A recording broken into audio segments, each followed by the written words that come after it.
Me parece muy atinada el concepto que recupera el fisgón del sentido común, que como todos sabemos bien, pues fue desarrollado con fruición por Antonio Gramsci cuando decía que quien controla el sentido común controla la sociedad, ¿verdad? Porque es lo que de bote pronto, claro que el sentido común, pues durante el periodo novohispano fue configurado por la Iglesia Católica, etcétera, ¿verdad?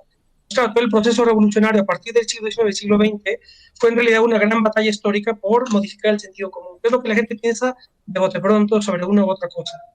Me recordó un libro muy interesante, me acuerdo muy bien, de Miguel Basáñez, que se llama, a ver, no sé si lo recuerdan ustedes, La lucha por la hegemonía en México. Y ese libro explica cómo durante la década de los 50 se consolidó la Universidad Nacional, fundamentalmente, Televisa, el régimen del PRI, como los tres grandes bloques que estaban tratando de controlar o de configurar el sentido común. Por eso yo siempre he dicho que Televisa, lo digo abiertamente y tampoco me desgarro las vestiduras, Televisa es parte del sistema político. No es parte de la sociedad civil o del sistema informativo, es parte del sistema político y así hay que verlo. No hay que, no hay que verlo con ingenuidad ni nada, es parte del sistema político y el sistema político es un sistema de poder. Y aquí recuerdo, claro, esto recuperando aquello que decía Marx, ¿verdad? Que la anatomía de la sociedad civil es la economía política. Entonces, claro, cuando la gente habla desde la idea de la ciudadanía, la sociedad, en realidad lo que está detrás de eso son los grupos de poder económico político. Y es lo que estamos viendo ahora, que una cadena de televisión contraria a la Cuarta Transformación está apoyada por grupos políticos, lo cual nos indica la necesidad de comprender el proceso histórico como un campo de batalla de bloques de poder. Entonces, otro key concepto que me gusta mucho de Gramsci, que es uno de mis santos patronos, es el concepto de pequeña política y gran política. Yo creo que esto es muy importante que lo comprendan la ciudadanía en general, los militantes y los candidatos a puestos de elección popular en el legislativo, en el ejecutivo. Gramsci decía que la pequeña política es lo que en latín antiguo se diría grilla, ¿verdad? Es decir, lo que todo mundo tiene que hacer para sobrevivir. Todos tenemos que andar grillando, ¿verdad? Eso tampoco hay que ser ingenuos. ¿Sí? Todos tenemos que estar sobreviviendo, haciendo movimientos cortos, zigzagueando, etcétera, pequeñas alianzas, microalianzas, todo eso forma parte de la vida política de una sociedad. Pero Gramsci dice, la clave es que en medio de la pequeña política está la gran política, dice Gramsci. Entonces dice, ¿qué es la gran política? La gran política es el momento en el que la historia y el Estado aparecen como variables fundamentales de la acción política. Y ahí es donde aparece la centralidad de la formación. ¿Por qué? Pues porque un programa de formación de las coordenadas que cada quien quiera, el partido que sea, esto no nada más es exclusivo de nosotros, así funciona la historia. Entonces, de las coordenadas que se tenga un partido para analizar la historia y los problemas del Estado, pues de eso dependerá el proyecto que empujen, sin perjuicio de que en medio de eso tenga que hacer pequeña política. Ahí nadie se salva, ¿verdad? Nadie se salva de la pequeña política.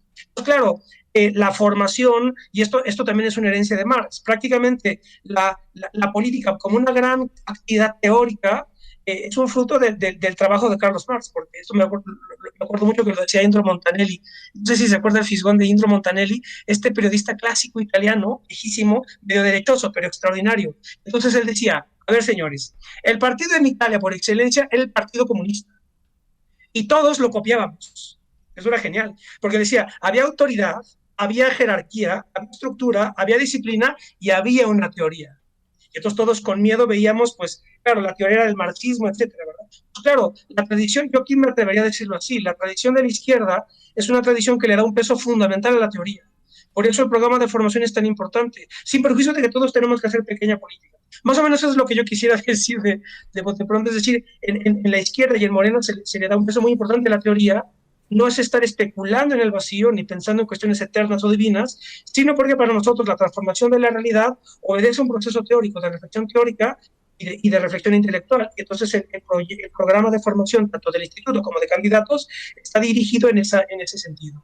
Lo que yo diría en la Y primera aproximación. qué importante, Yasmín, hablar de la formación, de la información también, como a continuación vamos a escuchar al Fisgón, a Rafael Barajas, en procesos electorales definitorios, porque este proceso electoral será histórico y definitorio para la 4T. Por supuesto, y algo bien importante que dice Ismael Carballo, pues, o sea, la formación en candidatos, la formación para aspirantes, nosotros lo vemos un tanto como poder unificar, poder clarificar cuál es el proyecto, es decir, no son las ideas aisladas de cada uno de ellos que nos irá representando, sino hay un proyecto, hay que unificarlo, hay que coincidirlo y hay que hacerlo discurso en campaña, pero hay que hacerlo acción. Esa gran política de la que habla Ismael Carballo es llevarla a la acción precisamente, ¿no? Bueno, vamos a ver y escuchar al Fisgón, a Rafael Barajas, precisamente sobre este tema. ¿Cómo vamos a combatir esta desinformación? ¿Cómo vamos a combatir todos estos procesos ideológicos? Yo creo que la mejor manera de combatirlos es precisamente con formación, dando formación. Y es parte de lo que hemos tratado de hacer en el Instituto Nacional de Formación Política. Y yo creo que eso es parte del contexto que se está dando. Y la otra cosa que también es muy importante es que vamos a enfrentar una elección muy importante, es una elección muy numerosa. No hay que olvidar que en las próximas elecciones la gente va a votar por 15 gobernaturas, va a votar por 500 diputaciones federales, 300 de mayoría relativa y 200 de representación proporcional o plurinominales, que se va a votar por 1,926 presidencias municipales, que no es cualquier cosa, por 2,122 sindicaturas, por 15,107 regidorías y se van a votar 635 juntas municipales y se van a votar 1,063 escaños en 3 congresos locales. Entonces, obviamente uno de los problemas serios que enfrentamos en todo este proceso es pues la formación de los candidatos, ¿no? Porque la verdad el país ha crecido de manera sumamente desigual y combinada y la conciencia y la formación también se da de manera desigual y combinada. Entonces necesitamos, y esto sí yo creo que es un deber absoluto, ¿no?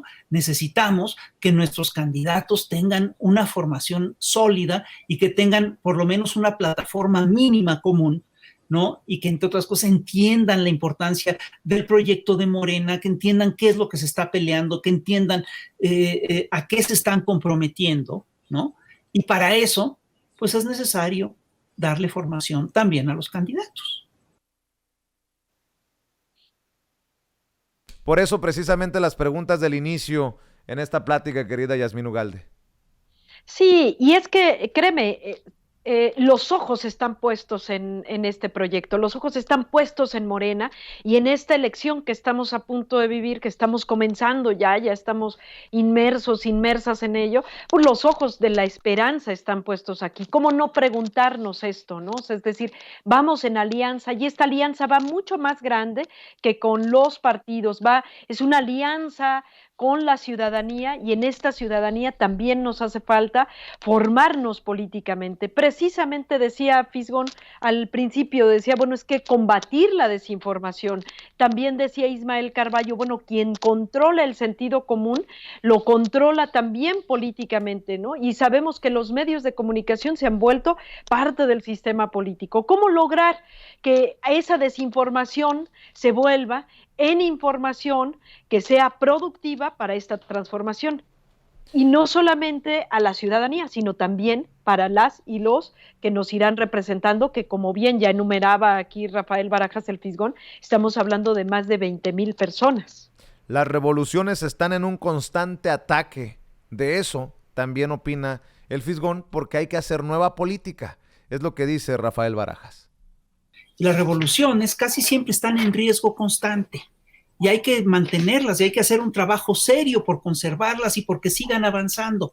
Y una de las cosas que tenemos que hacer para que siga avanzando es justamente que tenemos que cambiar las lógicas y la visión que tenemos de actividades tan determinantes como la política, ¿no? Es decir, yo sí creo que tenemos que cambiar las coordenadas de lo que pensamos que es la política. Tenemos, como bien dice Yasmín, tenemos que aprender a hacer nueva política.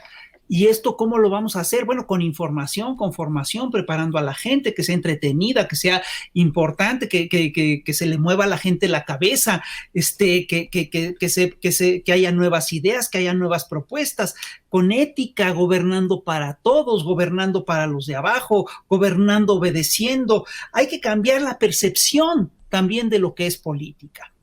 Y yo creo además que esta percepción sí está cambiando.